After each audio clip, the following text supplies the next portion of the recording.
पनीरा बाजार महाराज। हम अध्यापक सुनील गुप्ता जी। आज हम आप लोगों को कक्षा 10 सब्जेक्ट समाजी विज्ञान अध्याय वन एवं वन्य जीव संसाधन के बारे में आप लोगों को बताएंगे। तो वन यानी वन का क्या अभिप्राय है? आप लोग अच्छी तरह जानते हैं कि वन हमारे दैनिक जीवन में हमारी समस्त समस्याओं का समाधान करते हुए हमारे जीवन को एक स्वस्थ बनाने में भी वन की अहम भूमिका है, जिसको आप लोग प्राचीन ऋषि मुनियों को भी देखे होंगे, जो पीछे के अध्यात्मवाद में भी देखे होंगे कि अधिकतर ऋषि मुनि भी वन में ही गुरुकुल में ही शिक्षा ग्रहण करते थे। उसका मेन कारण क्या था कि वनों से हमें तमाम जड़ी बूटियां, तमाम प्रकार से हमें प्राकृतिक संसाधन और एक जो है वातावरण का शुद्ध रूप लेना, ये सब हमारे जीवन में वन से ही उपलब्ध होते थे। यहाँ तक कि पंडित जवाहरलाल नेहरू ने अपने शब्दों में यह भी कहा था कि एक वृक्ष जो है उगता हुआ, भारत का एक उगता हुआ राष्ट्र के प्रगति का प्रतीक है। यानी अगर एक वृक्ष को अगर हम लगाते हैं तो हमारी वह भौगोलिक क्षेत्र में, आध्यात्मिक क्षेत्र में, सांस्कृतिक क्षेत्र में, सामाजिक क्षेत्र में, वैज्ञानिक क्षेत्र में, आर्थिक क्षेत्र में, किसी भी तरह ले लिया जाए तो वन हमको हर तरह से कहीं न कहीं हमारी एक अहम भूमिका को निभाता है। इसलिए सरकार जो है वनों को काटने से नियंत्रण के लिए तमाम एक्ट, तमाम जो है प्रशासन की व्यवस्था किया, लेकिन चारागाहों को भी सुरक्षित करने के लिए वनों के माध्यम से ही किए गए। फिर भी देखा गया कि आज भी वन जो है लोग अंधाधुंध लकड़ियों की कटाई कर रहे हैं, ताकि हमारे वातावरण को कहीं न कहीं से वन की कमियों के नाते वायुमंडल में जो प्रदूषण की मात्रा बढ़ रही है वो जो है वनों के न रहने के कारण है। अभी देख लीजिए, सड़कों के किनारे तमाम वृक्षों को सरकार लगवा रही है। इसका मेन उद्देश्य क्या है कि तमाम गाड़ियां जो भी कार्बन डाइऑक्साइड उससे निकलते हैं तो क्या करते हैं, वृक्ष कार्बन डाइऑक्साइड को लेते हैं और ऑक्सीजन को देने का काम करते हैं। तो ये जो प्रदूषण है, ये प्रदूषण को भी वन ही खत्म करता है। और वन में कुछ ऐसे भी वृक्ष हैं जिन्हों को हमारे प्राचीन ऋषि मुनियों ने उसे पूजनीय किया, पूजनीय कहा। क्यों कहा? जैसे बरगद है, पीपल है, इनका काम क्या है, ये 24 आवर्स ये हमेशा हमको ऑक्सीजन देते हैं। और इस वायुमंडल में जितनी जनसंख्या है उसके हिसाब से आज हमें वो पर्याप्त रूप से ऑक्सीजन नहीं मिल पा रहा है। अभी देखिए दिल्ली की हालत क्या है कि वहां तो वनों पर इतना ज्यादा गवर्नमेंट ने लगा दिया कि सड़कों के किनारे जगह जगह वन लगाए जा रहे हैं। जनसंख्या बढ़ रही है और वायुमंडल में कार्बन डाइऑक्साइड की मात्रा अधिक है, हमें ऑक्सीजन चाहिए।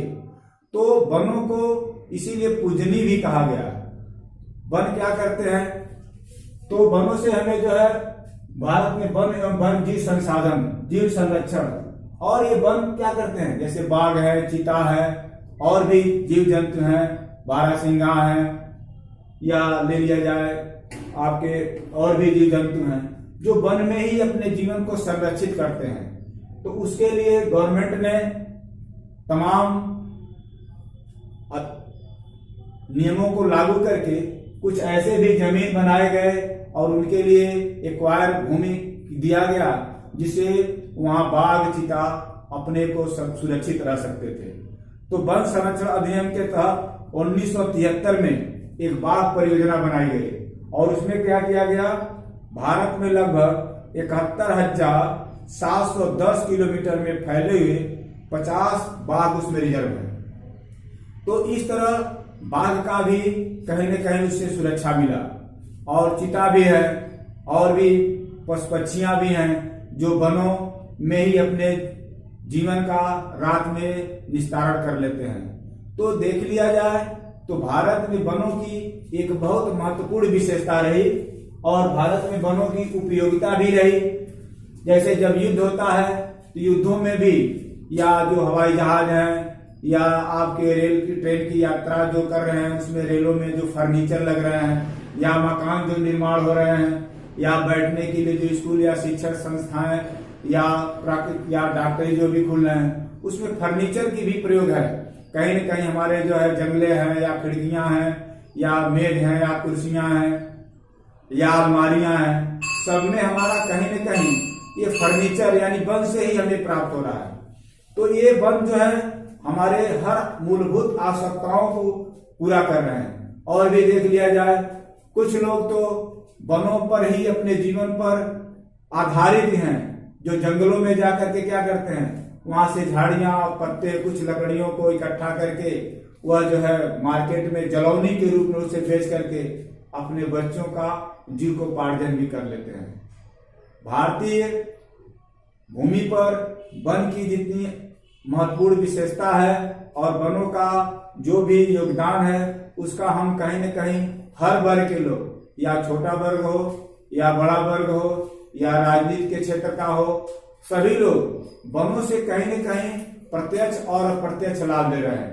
तो कुछ तो हमारे लाभ ऐसे हैं जो हमको अप्रत्यक्ष दिखाई दे रहे हैं। जैसे मैंने अभी आपको बताया कि वायुमंडल में जितनी भी प्रदूषण है उसको खत्म करने के लिए ये वन क्या करते हैं, कार्बन डाइऑक्साइड ले लेते हैं और हमको ऑक्सीजन देते हैं।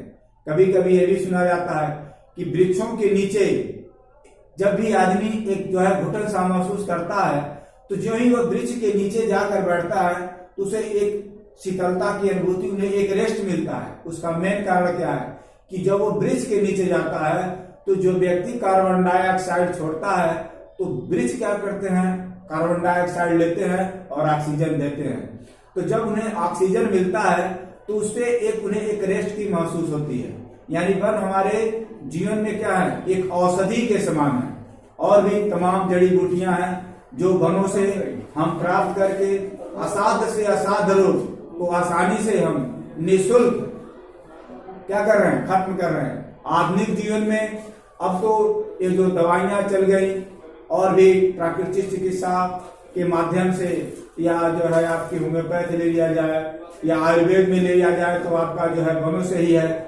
तो ये जो जितनी भी समस्याएं हैं हमारे जीवन में उसका कहीं न कहीं हमें वन से प्रत्यक्ष और अप्रत्यक्ष लाभ मिलता है। इसीलिए गवर्नमेंट जो है वनों को काटने से बहुत विस्तृत रूप से एक प्लान और योजना बना करके जगह जगह सुरक्षा की व्यवस्था किया कि ताकि वनों को काटने से नियंत्रण किया जाए। जब ये वन रुकेंगे, वन काटने से रुकेंगे तो हमारी कहीं न कहीं हमें एक लाभ होगा। वन वर्षा को भी नियंत्रित करते हैं। ये जो है वायुमंडल में जो जैसे अक्सर देख लिया जाता है जहाँ जंगल होती हैं वहाँ बरसात काफी होता है, लेकिन जहाँ खुला होता है वहाँ नहीं, क्या करते हैं, ये वन जो है मानसून को भी रोक करके वहाँ बरसात करा लेते हैं। तो ये जब से वनों का कटाव काफी अधिक हुआ उससे क्या हुआ कि बरसात कम हुई और भी फैक्ट्रियों से जो प्रदूषण निकलते हैं वो जंगलों और ये जंगल है जो ये वन है उस प्रदूषण को अपने तरफ अब्जॉर्ब कर लेते हैं और वायुमंडल में शुद्ध रूप को देते हैं, जिससे हमारे दैनिक जीवन में या मानव के जो भौतिकता है और आर्थिक के जीवन में भी कहीं न कहीं वनों से हमें विशेष लाभ और योगदान मिलता जा रहा है। अभी तो इसके पहले भारत में देख लीजिए कि वनों के ह्रास के कारण ये वनों का ह्रास क्यों हो रहा है। इसमें वनों में ह्रास होने का मेन कारण यही है कि कहीं न कहीं हमारे अंदर शिक्षा का अभाव है और शिक्षा का अभाव होने के नाते हम वन की महत्ता नहीं दे पा रहे हैं। यहाँ तक तो विशुद्ध समाज में उत्तराखंड में आप लोग जानते होंगे कि एक जो है चला था, उत्तराखंड में जो है सुंदरलाल बहुगुणा ने कहा था चिपको आंदोलन। उसमें क्या था, उत्तराखंड में वहां का जो विशुद्ध समाज का जो एक राजा था वो पूरे वृक्षों को काट डाला था। तो वहां विष्णुदेवी समाज के लोगों ने उस वृक्ष को काटने को रोकने के लिए चिपको आंदोलन, जिसमें सुंदरलाल बहुगुणा ने उस आंदोलन को चलाया था। और वो क्या करते थे, जब वो लोग नहीं मान रहे थे तो उन्होंने एक आंदोलन चला दिया कि वृक्ष को ही पकड़ के उसमें चिपक जाते थे ताकि लो भाई अब कैसे काटोगे, तो इस तरह कितने कितने आंदोलनों को लोगों ने चला करके वन को काटने से रोका।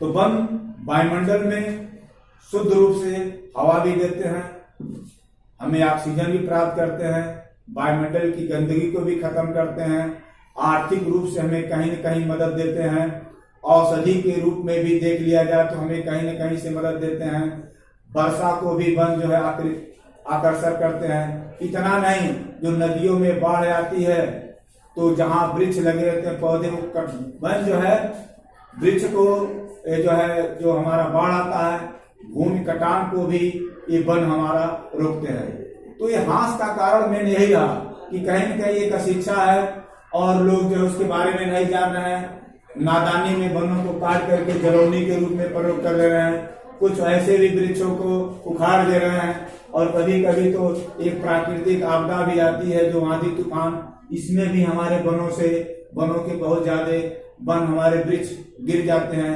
जिससे हमें कहीं न कहीं उसकी क्षति हो जाती है। और कभी कभी गर्मियों के सीजन में देख लिया जाता तो हवाओं का जो तूफान होता है, कई इलेक्ट्रिक लाइट है, जो विद्युत है, उनसे करंटों के है, कई कनेक्शन से अगर चिंगारी निकलती है तो कुछ वन ऐसे भी जलकर राख हो जाते हैं। तो इस तरह वनों के ह्रास के मेन कारण यही है, और इन कारणों के रोकने के लिए हम मानव ही उत्तरदायी है।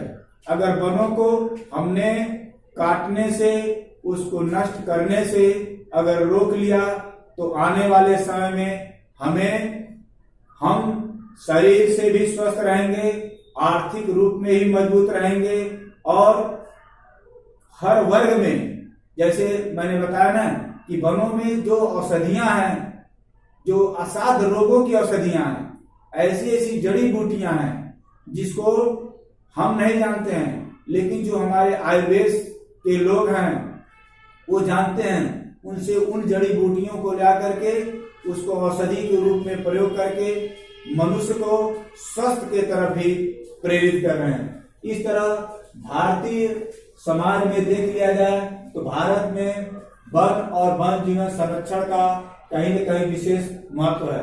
अब भारत में वनों के प्रकार भी हैं। भारत में कई प्रकार के वन हैं। जैसे भारत में आपके जो है कई प्रकार के वन हैं, जैसे उष्णकटिबंधी, ये जहाँ उष्णकटिबंधी वन वहां होते हैं जहाँ पानी की मात्रा कम होती है, वो छायादार नहीं होते हैं, उनमें पत्तियां कम होती हैं, वो लंबे लंबे होते हैं। ये उष्णकटिबंधी वन जो है ये हमारे जो है रेगिस्तानी एरियाओं में मिलते हैं। और इसके बाद आपका है पर्वतीय पर्णपाती या मानसूनी वन, जो हमारे उत्तर भारत के मैदानों में है, जैसे सागौन है, साखू है, आम है। और ये मानसूनी वन है, ये वर्षा को भी आकर्षित करते हैं। ये पर्णपाती वन है, यानी जो ही फरवरी या मार्च आएगा ये वन अपने आप पतझड़ का रूप धारण कर लेते हैं, पत्ते को गिराकर फिर एक नई नई पत्तियां देने का काम करते हैं। तो ये पर्णपाती वन है। और आपका तीसरा है शुष्क मानसूनी मरुस्थली वन, जो रेगिस्तानी एरियाओं में पाए जाते हैं। इस तरह आपका जो है कुछ जो है शीतोष्ण वन है और कुछ जो है मरुस्थली ज्वारी वन है। तो ये हिमालय पर्वतीय क्षेत्रों में मिलते हैं। तो वनों के भी तमाम प्रकार हैं, जिससे भारतीय वनों की कहीं न कहीं हमें एक विशेष महत्ता मिली है। फिर अगले दिन हम अगला चैप्टर आपको बताएंगे। जय हिंद।